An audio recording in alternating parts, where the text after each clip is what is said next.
옛날 옛적 한양 성곽 너머 깊은 골목길을 따라가면 밤이면 붉은 등롱이 반짝이는 청각이 있었습니다. 그곳은 낮에는 조용하게 잠들어 있다가도 밤이 깊어지면 비단결 소리와 함께 깨어나는 곳이었지요. 조선 후기 세상은 혼란스러웠습니다. 백성들은 가뭄과 흉년에 시달렸고 조정은 당파 싸움으로 혼란스러웠으며 양반들은 권력 다툼에 눈이 멀어 백성들의 고통을 외면했지요. 그리고 그 혼란 속에서 가장 아름다우면서도 슬픔이 깃든 꽃이 피어났으니 바로 청각의 꽃 장금이었습니다. 그마 오늘 밤에도 나리들이 많이 오신다 하니 단장을 굽게 하거라. 행수마담 월양의 목소리가 비단 장막 너머로 들려왔습니다. 월양은 청각의 주인이자 장금을 거둔 사람이었습니다. 그녀는 10여 년 전 어린 장금을 길가에서 주워 키웠고 장금이 자라 아름다운 처녀가 되자 청각의 보물처럼 아꼈습니다. 네, 마님. 장금은 공손히 대답하며 거울 앞에 앉았습니다. 거울 속에 비친 얼굴은 18 꽃다운 나이의 아름다운 처녀였습니다. 하지만 그 눈빛 속에는 깊은 슬픔과 자부심이 교차하고 있었지요. 조이는 양반가의 피를 타고났거늘 이런 곳에서 장금은 속으로 중얼거렸습니다. 그녀는 자신이 몰락한 양반가의 딸이라는 사실을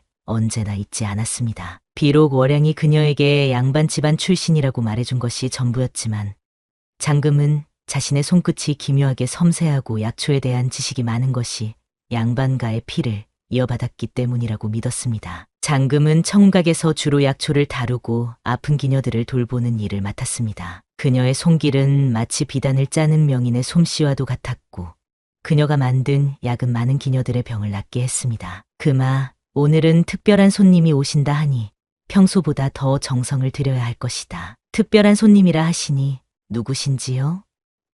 장금이 조심스럽게 물었습니다. 좌의정 대감이시다. 오랜만에 청각을 찾으신다 하시니 최고의 예로 대접해야 한다. 장금의 눈빛이 순간 흔들렸습니다. 좌의정 정한철은 조정에서 가장 권세 있는 인물이었고 장금은 왜인지 그의 이름을 들을 때마다 가슴 한구석이 서늘해지는 느낌을 받았습니다. 같은 시각 한양의 한 귀한 집 사랑방에서는 창백한 얼굴의 젊은 공자가 기침을 하며 누워 있었습니다. 그가 바로 전 남원부사의 아들 윤석이었습니다. 그의 아버지는 억울한 누명을 쓰고 감옥에 갇혀 있었고 윤석은 병약한 몸으로 아버지를 구할 방법을 찾고 있었습니다. 도련님, 약을 드셔야 합니다. 젊은 무사 한빈이 걱정스러운 눈빛으로 말했습니다. 무슨 소용이냐. 의원들이 백방으로 찾아봐도 내 병이 낫지 않는데. 윤석은 약그릇을 밀어내며 말했습니다. 그의 목소리는 약했지만 눈빛만은 강인했습니다. 아버님을 구하기 위해서라도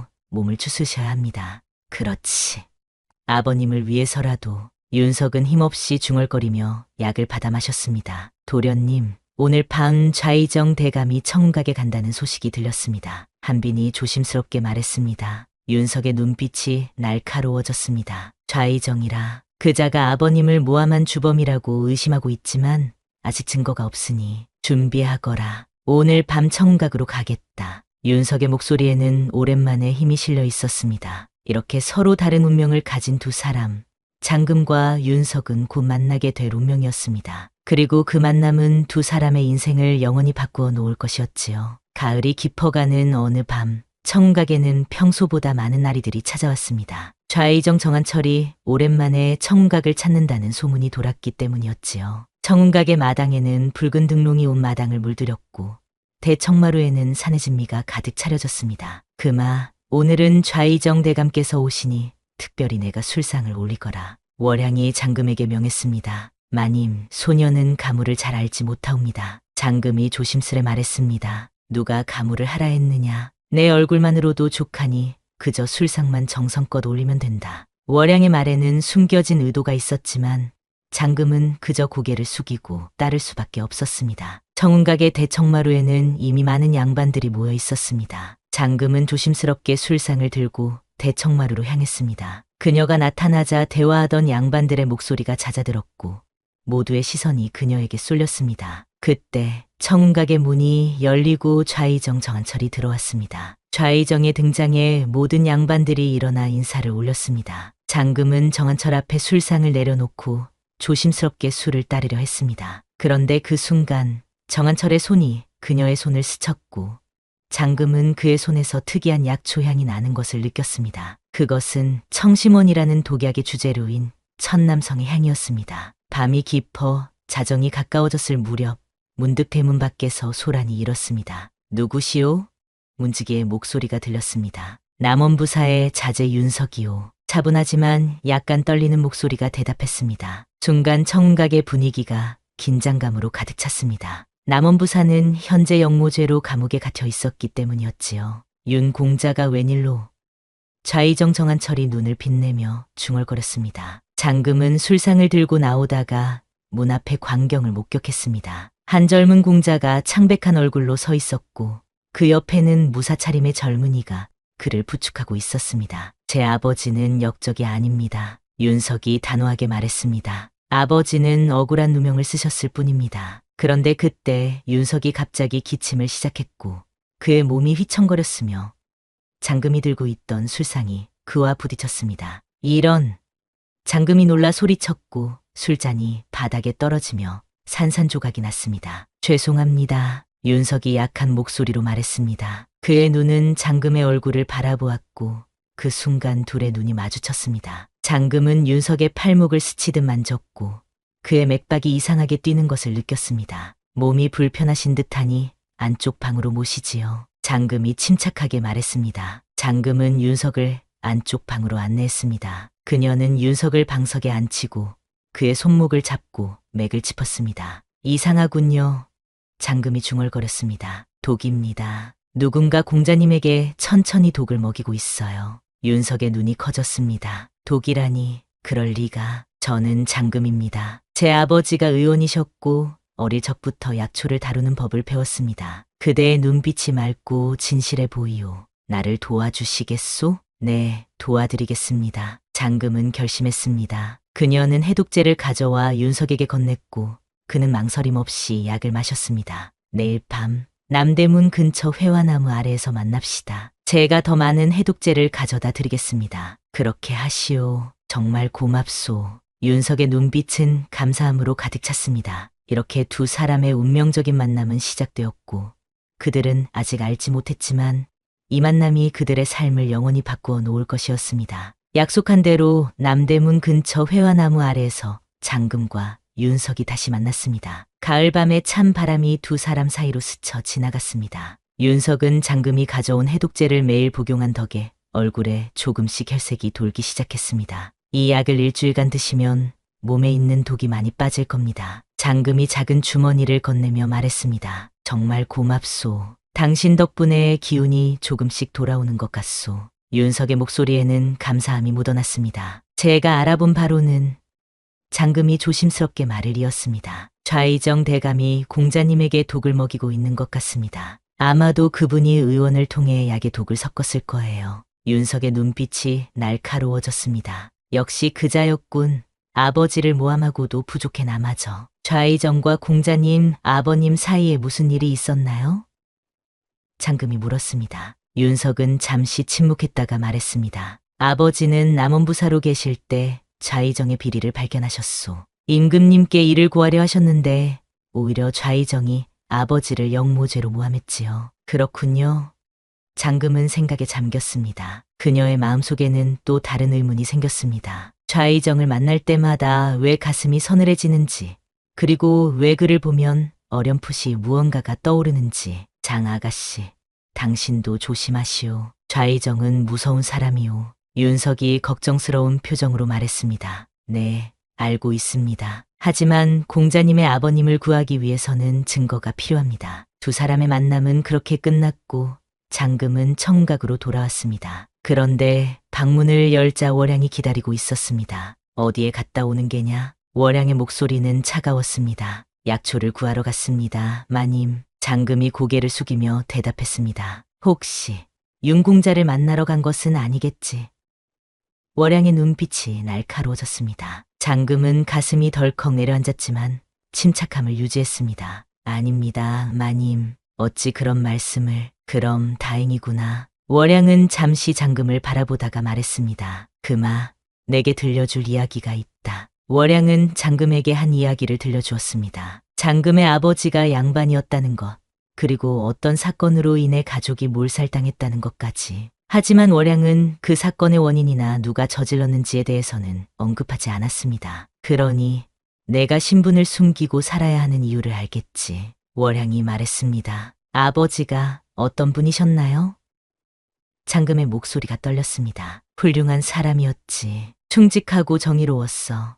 월양의 목소리에는 슬픔이 배어 있었습니다. 장금은 그날 밤 잠을 이루지 못했습니다. 그녀의 머릿속은 온통 아버지에 대한 생각으로 가득했고 아버지가 누구였는지, 왜 가족이 몰살당했는지 의문이 들었습니다. 한편 윤석은 한빈과 함께 계획을 세우고 있었습니다. 그들은 아버지를 구하기 위해 좌의정의 비리를 파헤치고자 했지만 증거가 부족했습니다. 도련님, 장금 아가씨는 신뢰할 수 있을까요? 한빈이 걱정스럽게 물었습니다. 그녀의 눈빛에는 거짓이 없었소. 그리고 내 병이 나아지는 것을 보면 그녀는 정말 나를 도우려는 것 같소.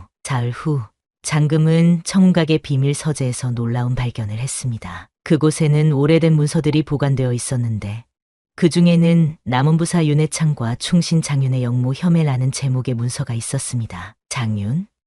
장금은 가슴이 떨렸습니다. 혹시 나의 아버지? 문서를 자세히 살펴보니 장윤은 윤해창의 충직한 신하였고 함께 좌의정의 비리를 임금에게 구하려다 영모죄로 몰려 가족이 몰살당했다는 내용이 적혀 있었습니다. 그리고 좌의정 정한철이 이 모든 일의 배우였습니다. 장금은 충격에 휩싸였습니다. 그녀의 아버지는 윤석의 아버지의 충신이었고 좌의정이 그녀의 가족을 몰살시킨 장본인이었습니다. 더욱 놀라운 것은 그 문서에 어린 장금이 살아남았다는 기록도 있었다는 것입니다. 그래서 월양마님이 나를 거두셨구나. 장금은 문서를 품에 안고 비밀 서재를 나섰습니다. 그녀는 이 사실을 윤석에게 알려야 했습니다. 이제 그들은 단순한 의사와 환자의 관계가 아니라 같은 원수를 가진 운명 공동체였습니다. 하지만 그녀가 모르는 사이 어둠 속에서 누군가가 그녀의 행동을 지켜보고 있었습니다. 달빛이 어둠을 가르며 내리쬐는 밤, 장금은 발소리를 죽이며 청각을 빠져나왔습니다. 품 안에는 그녀가 발견한 문서가 단단히 숨겨져 있었습니다. 윤석에게 진실을 알려야 한다는 일념 하나로 그녀는 남대문을 향해 발걸음을 재촉했습니다. 어디로 가시는 것이오? 갑자기 들려온 목소리에 장금은 흠칫 놀랐습니다. 어둠 속에서 포청의 책임자 구천이 나타났습니다. 약초를 구하러 가는 길입니다. 장금이 떨리는 목소리로 대답했습니다. 깊은 밤의 약초라. 구천의 눈빛이 날카로워졌습니다. 혹시 품에 숨긴 것은 무엇이오? 장금은 가슴이 덜컥 내려앉았지만 침착함을 유지했습니다. 기녀들의 처방전입니다. 귀한 약초를 구하려면 어떤 것인지 알아야 하니까요. 구천은 의심스러운 눈길로 장금을 바라보았지만 더 이상 캐묻지 않았습니다. 어서 돌아오시오. 요즘 밤길이 위험하다오. 장금은 간신히 구천의 시선을 피해 남대문에 도착했습니다. 회화나무 아래에는 이미 윤석과 한빈이 기다리고 있었습니다. 장 아가씨, 왜 이리 급히 만나자 하셨소? 윤석이 걱정스러운 표정으로 물었습니다. 장금은 주위를 살핀 후 조심스럽게 문서를 꺼내 보였습니다. 이것을 보세요. 윤석은 문서를 받아 읽기 시작했고 그의 얼굴이 점점 창백해졌습니다. 이것이 사실이오? 네. 청각의 비밀 서재에서 발견했습니다. 장금의 목소리가 떨렸습니다. 제 아버지는 공자님의 아버지의 충신이었고 좌의정이 저희 가족을 몰살시킨 것입니다. 윤석은 장금의 손을 꼭 잡았습니다. 장 아가씨. 아니, 장금 아가씨. 이제 모든 것이 명확해졌소. 우리는 함께 아버지들의 원수를 갚아야 하오. 그때 갑자기 어둠 속에서 화살이 날아와 한빈의 어깨를 스쳤습니다. 도련님, 조심하십시오. 한빈이 윤석을 감싸며 외쳤습니다. 순식간에 여러 명의 포졸들이 그들을 둘러쌌고 그 중심에는 포청의 책임자 구천이 서 있었습니다. 역적의 자식과 기녀가 미래를 즐기는구나. 그리고 이건 무엇이냐? 구천이 땅에 떨어진 문서를 집어들었습니다. 그것은 우리 것이오. 윤석이 소리쳤지만 이미 늦었습니다. 영모의 증거로군. 모두 체포하라. 구천의 명령에 포졸들이 달려들었습니다. 한빈은 검을 빼들어 포졸들과 싸웠고 윤석은 장금의 손을 잡고 달리기 시작했습니다. 그들은 어둠 속을 헤치며 골목길로 도망쳤지만 곧 막다른 골목에 다다랐습니다. 이쪽이오. 윤석이 장금을 이끌고 담벼락을 넘었습니다. 그들은 간신히 추격을 따돌리고 한 폐가에 숨었습니다. 윤석은 숨을 헐떡이며 말했습니다. 이제 어찌해야 할지 우선 한빈 도령이 걱정됩니다. 장금이 걱정스러운 눈빛으로 말했습니다. 한빈은 괜찮을 거요. 그는 무예가 뛰어나니 하지만 문서를 빼앗긴 것이 문제요. 그때 멀리서 발소리가 들렸고 두 사람은 숨을 죽였습니다. 다행히 발소리는 멀어졌고 윤석은 안도의 한숨을 내쉬었습니다. 아버님을 구할 증거를 잃었소. 아니요. 아직 희망이 있습니다. 장금이 품에서 작은 종이 조각을 꺼냈습니다. 제가 문서의 중요한 부분을 미리 베껴두었어요. 윤석의 눈에 희망이 되살아났습니다. 장금 아가씨, 당신은 정말 대단하오. 이제 우리는 좌의정을 직접 만나 진실을 밝혀야 합니다. 장금이 결연한 표정으로 말했습니다. 직접 만나다니 그것은 너무 위험하오. 하지만 다른 방법이 없어요. 게다가 장금은 잠시 망설이다가 말을 이었습니다. 제가 청각에서 들은 바로는 좌의정이 내일 밤 임금님을 독살하려 한다고 합니다. 윤석의 얼굴이 창백해졌습니다. 그자가 감히. 그래서 우리는 서둘러야 합니다. 임금님을 구하고 좌의정의 악행을 밝히고 공자님의 아버님을 구해야 해요. 윤석은 장금의 손을 꼭 잡았습니다. 함께 하겠소. 비록 내 몸은 약하지만 아버님과 임금님을 위해. 공자님의 몸은 이미 많이 나아졌어요. 제가 드린 해독제 덕분에 독이 거의 빠져나갔습니다. 그들은 밤새 계획을 세웠습니다. 장금은 다시 청각으로 돌아가 좌의정의 독살 계획에 대한 더 자세한 정보를 얻기로 했고 윤석은 한빈을 찾아 도움을 요청하기로 했습니다. 조심하시오, 장금 아가씨. 윤석의 눈빛에는 걱정과 함께 따뜻함이 묻어 있었습니다. 공자님도 조심하세요. 장금은 윤석을 바라보며 미소 지었습니다. 둘은 서로의 손을 마지막으로 잡고 각자의 길로 떠났습니다. 하늘에는 구름이 걷히고 밝은 달빛이 그들의 길을 비추었습니다. 비록 위험이 그들을 기다리고 있지만 그들의 마음에는 용기와 희망이 가득했습니다. 장금은 청각으로 돌아왔습니다. 그녀의 부재를 알아챘을까 걱정했지만 다행히 기녀들은 모두 깊은 잠에 빠져 있었습니다. 하지만 방문을 열자마자 그녀는 놀라움에 숨을 멈췄습니다. 월양이 그녀의 방에서 기다리고 있었기 때문입니다. 어디 갔다 왔느냐? 월양의 목소리는 평소보다 더 날카로웠습니다. 마님, 장금이 말을 더듬었습니다. 말하지 않아도 안다. 윤공자를 만나러 갔지. 월양의 눈빛은 차가웠지만 그 안에는 슬픔도 깃들어 있었습니다. 장금은 고개를 숙였습니다. 더 이상 숨길 수 없다고 느꼈습니다. 마님, 제 아버지는 장윤이라는 사람이었지요. 그리고 그분은 윤대감의 충신이었습니다. 월양의 눈이 커졌습니다. 내가 어떻게 청운각의 비밀 서재에서 문서를 찾았습니다. 좌의정이 제 아버지와 윤공자의 아버지를 모함했다는 증거가요. 월양은 깊은 한숨을 내쉬었습니다. 결국 알게 되었구나. 그래, 내 아버지는 장윤이었다. 그리고 나는 내 아버지의 누이였단다. 장금은 충격에 휩싸였습니다. 그럼 마님은 그래, 난 내 고모다. 하지만 그 사실을 밝히면 너도 위험해질까봐 숨겨왔지. 월양의 눈에 눈물이 고였습니다. 내 부모님이 죽고 내가 살아남은 것은 기적이었단다. 나는 그날 밤 불타는 집에서 너를 구해냈고 좌의정의 눈을 피해 이곳에서 키운 거야. 그런데 왜 좌의정은 저를 해치려 했나요? 그자는 내 가문을 뿌리째 없애려 했던 거다. 내 아버지가 그의 비리를 밝혀낸 탓에 장금은 더 이상 분노를 감출 수 없었습니다. 마님, 좌의정이 내일 밤 임금님을 독살하려 한다는 소문이 있습니다. 저는 그것을 막아야 합니다. 월양의 얼굴이 창백해졌습니다. 그럼 역시 내가 들은 소문이 사실이었구나. 어떤 소문이요? 좌의정이 내일 밤 청각의 임금님을 모신다고 했다. 특별한 술을 대접한다면서.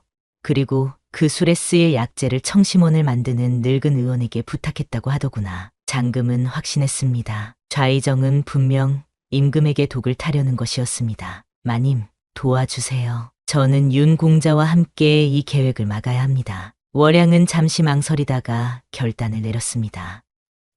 좋다. 내가 도와주마. 너의 아버지를 위해서라도 이제 진실을 밝힐 때가 왔다. 다음 날 장금은 월양의 도움으로 좌의정이 임금에게 대접할 술의 준비 과정을 살폈습니다. 그녀는 미리 해독제를 준비해 두었고 윤석에게 정가를 보낼 계획을 알렸습니다. 한편 윤석은 한빈을 찾아 나섰습니다. 그는 한빈이 체포되었을 것이라 걱정했지만 뜻밖에도 한빈은 관아 앞에서 그를 기다리고 있었습니다. 도련님, 무사하셨군요. 한빈이 반가운 표정으로 말했습니다. 한빈, 어찌 도망쳤소? 윤석이 놀라 물었습니다. 도망친 것이 아닙니다. 포졸들이 저를 잡으려 했지만 한 늙은 의원이 나타나 저를 돕더군요. 그는 자신이 좌의정의 명령으로 도련님에게 독을 먹여왔다며 뉘우친다고 했습니다. 윤석은 깜짝 놀랐습니다. 그 늙은 의원이라. 네, 그가 좌의정의 독살 계획도 알려주었습니다. 그리고 이것을. 한빈이 작은 주머니를 건넸습니다. 좌의정이 사용하는 독의 정체와 그가 고문으로 윤대감의 자백을 받아냈다는 증거입니다. 윤석의 눈에 희망이 빛났습니다. 이제 모든 증거를 모았소. 오늘 밤 청각에서 기회를 맞아 반드시 좌의정을 몰락시키겠소. 해가 저물고 청각은 그 어느 때보다 화려하게 꾸며졌습니다. 임금의 행차를 위해 붉은 비단으로 장식된 청각의 대청마루에는 진수성찬이 차려졌고 좌의정은 미소를 지으며 모든 준비를 점검했습니다. 장금은 제자리에서 임금이 오기를 기다렸습니다. 그녀의 손에는 해독제가 준비되어 있었고 마음은 굳게 다져져 있었습니다. 윤석과 한빈도 일반 손님으로 변장하여 청각에 들어와 있었습니다. 이제 모든 것은 준비되었습니다. 그들은 진실을 밝히고 정의를 되찾기 위한 마지막 싸움을 앞두고 있었습니다. 저녁 무렵 청각에는 임금의 행차를 알리는 종소리가 울렸습니다. 모든 기녀들과 청각을 찾은 손님들은 엄숙한 표정으로 대문 앞에 도열했고 좌의정 정한철은 미소를 지으며 가장 앞에 섰습니다. 장금은 특별히 준비된 술상을 들고 대청마루에 서 있었습니다. 그녀의 손은 떨렸지만 눈빛만은 결연했습니다. 윤석과 한빈은 손님들 사이에 섞여 기회를 엿보고 있었습니다. 임금님 행차하신다. 포졸들의 외침과 함께 임금이 들어섰습니다. 모든 이들이 엎드려 절했습니다. 일어나거라. 임금의 목소리가 울렸고 모두가 천천히 고개를 들었습니다. 좌의정은 임금을 대청마루로 안내했습니다. 폐하, 이번에 특별히 준비한 진상주가 있사옵니다. 천하제일의 맛이라 하니 부디 드셔보시옵소서. 장금은 임금 앞에 조심스럽게 술상을 내려놓았습니다. 그녀는 좌의정이 보지 않는 틈을 타 재빨리 술에 해독제를 섞었습니다. 좌의정은 임금에게 술잔을 올리려 했지만 그때 윤석이 갑자기 앞으로 나섰습니다. 폐하, 그 술을 마시지 마십시오. 독이 들어있습니다. 순간 청각이 소란스러워졌고 좌의정의 얼굴이 창백해졌습니다. 이 역적놈, 감히 임금님 앞에서. 좌의정이 소리쳤습니다. 역적은 바로 당신입니다. 좌의정 대감. 장금이 앞으로 나섰습니다. 이 술에는 천남성 독이 들어있습니다. 당신이 윤공자에게도 계속해서 먹였던 바로 그 독이지요. 황당한 소리. 폐하, 이들은 모두 역적 윤회창의 일당입니다. 좌의정이 외쳤습니다. 그때 뒤에서 또 다른 목소리가 들렸습니다. 그것은 사실이 아닙니다. 늙은 의원이 걸어 나왔습니다. 저는 좌의정의 명을 받아 윤석 도령에게 독을 먹였습니다. 그리고 오늘도 임금님을 위한 술에 독을 타라는 명을 받았습니다. 임금의 얼굴이 분노로 일그러졌습니다. 정한철, 이것이 사실이냐? 폐하, 이는 모두 저를 모함하려는 음모입니다. 증거가 여기 있습니다. 윤석이 한빈에게서 받은 문서를 임금에게 건넸습니다. 이것은 좌의정이 저의 아버지와 장금 아가씨의 아버지를 모함했다는 증거입니다. 그리고 이것은 윤석이 장금에게서 받은 다른 문서를 내밀었습니다. 좌의정이 독약을 사용한 기록입니다. 임금은 문서를 자세히 살폈고 그의 표정이 점점 무거워졌습니다. 정한철, 내가 나를 배신하려 했다는 말이냐? 좌의정은 더 이상 도망칠 수 없음을 깨달았습니다. 그는 갑자기 품에서 단검을 꺼내 임금을 향해 달려들었습니다. 폐하, 한빈이 재빨리 몸을 날려 임금을 보호했고 윤석은 좌의정의 팔을 잡아 제압했습니다. 정한철, 내 죄가 명백하니 포졸들을 불러 압송하라. 임금이 명했습니다. 좌의정은 체포되어 끌려나갔고 임금은 윤석을 바라보았습니다. 내 아버지의 억울함을 들었다. 즉시 석방하고 옛 지위를 회복시키겠다. 윤석은 기쁨의 눈물을 흘리며 감사를 표했습니다. 폐하의 은혜 평생 잊지 않겠습니다. 임금은 장금에게도 물었습니다. 내 아버지는 장윤이라 하더냐? 네, 폐하. 장금이 공손히 대답했습니다. 장윤은 충직한 신하였소. 그의 딸로서 그대에게도 상응하는 보상을 내리겠소. 며칠 후 남원부사 윤회창은 감옥에서 풀려나 옛 지위를 되찾았고 좌의정 정한철은 영모죄로 처형되었습니다. 윤석은 아버지와 재회했고 장금은 그녀의 가문의 명예도 회복되었습니다. 청운각은 해체되었지만 월양은 장금과 함께 새로운 삶을 시작했습니다. 장금은 임금의 명으로 의녀가 되어 많은 사람들을 치료하게 되었습니다. 어느 봄날 윤석은 장금이 일하는 의원을 찾아왔습니다. 장금 아가씨, 함께 궁으로 가지 않겠소? 아버지께서 나에게 관직을 내리셨소. 장금은 미소를 지었습니다. 축하드립니다, 공자님. 하지만 저는 이곳에서 사람들을 치료하며 제 길을 가려 합니다. 윤석의 눈빛이 아쉬움으로 가득 찼습니다. 그대가 없었다면 나와 아버지는 지금 이 자리에 없었을 것이오. 공자님도 없었다면 제 가문의 명예는 회복되지 못했을 거예요. 윤석은 장금의 손을 잡았습니다. 언젠가 다시 만날 수 있을까요? 네, 반드시 다시 만날 거예요. 장금은 따뜻한 미소를 지었습니다. 윤석은 장금의 손을 마지막으로 잡고 미소를 남긴 채 떠났습니다. 그리고 장금은 그가 떠나는 모습을 오래도록 바라보았습니다. 달빛이 내리쬐는 밤, 장금은 약초밭에서 일하며 하늘을 올려다보았습니다. 달은 예전처럼 밝았고 바람은 여전히 서늘했지만 그녀의 마음은 이제 평온했습니다. 그녀는 자신의 정체성을 찾았고 부모님의 원수를 갚았으며 자신만의 길을 찾았습니다. 그리고 언젠가 운명이 정한 시간에 그들은 다시 만날 것입니다. 그때는 신분의 벽도